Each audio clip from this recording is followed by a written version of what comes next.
now let me let you know you've opened my heart. Ulama mazhab terbagi dua. Jumhur ulama mengatakan haram main catur. Melainkan mazhab Syafi'i mengatakan makruh. Mazhab jumhur ulama haram main catur. Kerana catur ini dia kata permainan gereja. Catur ini dicipta oleh padri. Padri ini duduk dalam gereja, dia cipta permainan. Padri ni ramai lah mana. Duduk di gereja, tak boleh balik kampung, tak boleh pergi main, tak boleh mandi laut, padri. Tak boleh pergi pampek, tak boleh pergi ngai, padri. Kerana orang beri lah. Dan mereka tak boleh kahwin. Jadi puasa buat mainan. Namanya chess. Jadi dia buat mainan, dia buh dia. Dia buh raja dia, dia buh padri dia, dia buh bishop. Jadi dicipta di gereja. Lepas tu dia kena ada salib. Lepas tu jumhur ulama kata haram.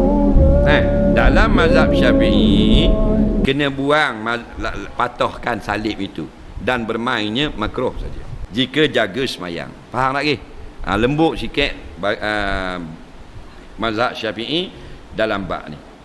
Tapi lambang salib itu wajib kena buang.